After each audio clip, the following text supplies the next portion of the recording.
जम्मू कश्मीर में आतंकी हमले में शहीद हुए बिहार नवादा के जवान चंदन कुमार का 5 दिन बाद अंतिम संस्कार किया गया। अंतिम यात्रा में सभी की आंखें नम थी, फूलों की बारिश होती रही। जवान के पिता ने कहा कि जिस तिरंगे में बेटा आया था उसे सीने से लगा कर रखूंगा। उन्होंने कहा कि बेटा देश के लिए शहीद हो गया, लेकिन एक भी नेता घर नहीं पहुंचे, इसका मुझे खेद है। पिता ने कहा, दूसरे बेटे को भी सेना में नौकरी देने की मेरी मांग रहेगी। 5 दिनों से इस परिवार के साथ पूरे गांव के लोग चंदन के पार्थिव शरीर का इंतजार करते रहे। सोमवार को चंदन का पार्थिव शरीर पैतृक गांव नारो मुमार पहुंचा। गांव के बाहर शमशान घाट पर सैन्य सम्मान के साथ उन्हें अंतिम विदाई दी गई। अंतिम संस्कार से पहले अंतिम यात्रा निकाली गई, जो गया से नवादा शहर और वारसलीगंज तक पहुंची, जिसकी दूरी करीब 120 किलोमीटर थी।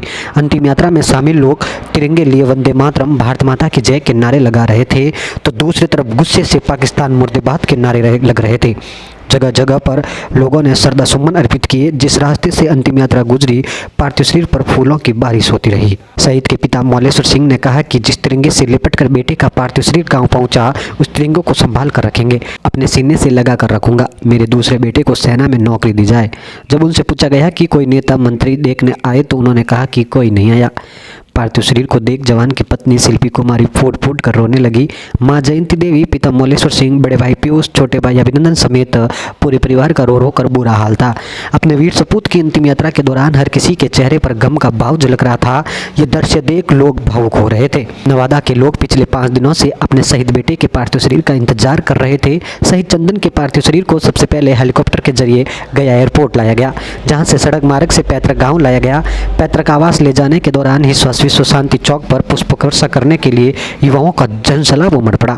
जिले के वारसलीगंज थाना क्षेत्र के नरो मुमार गांव के निवासी मौलेश्वर सिंह के बेटे चंदन कुमार 21 दिसंबर को पुंछ के आतंकी हमले में शहीद हो गए थे।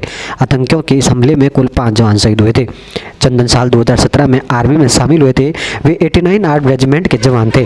चंदन की शादी साल 2022 में ही हुई थी। घर में उनकी पत्नी, माता पिता और 2 भाई है। पिता मौलेश्वर सिंह किसान हैं। छोटा भाई अभिनंदन कुमार की गाँव में ही किराना की दुकान है। बड़े भाई प्राइवेट स्कूल में टीचर है। चंदन की प्राथमिक शिक्षा गांव में ही संपन्न हुई है। जैसे ही तिरंगे में लिपटा पार्थिव देह उनके पैतृक निवास स्थान पहुंचा, तो घर में चीख पुकार मच गई। परिजनों का रो रो कर बुरा हाल हो गया। अंतिम दर्शन के लिए लाखों लोगों की भीड़ उमड़ पड़ी। बता दें कि नम आंखों से चंदन कुमार को विदाई दी गई है। वहीं जैसे ही पार्थिव शमशान घाट पहुंचा, तो मौजूद सेना के जवानों ने गार्ड ऑफ ऑनर दिया और हवाई फायर कर मातमी धुन बजा मां भारती के लाडले बेटे की शहादत को नमन किया है। बता दें कि शहीद जवान के पार्थिव पर स्थानीय जनप्रतिनिधियों ने पुष्पचक्र अर्पित कर श्रद्धांजलि दी गई है। शहीद जवान की 120 किलोमीटर तक अंतिम यात्रा निकाली गई, जिसे देख हर किसी की आंख नम हो गई। सेना के जवानों ने शहीद के पार्थिव को कंधा दिया और उनके पार्थिव को घर निवास स्थान पहुंचाया।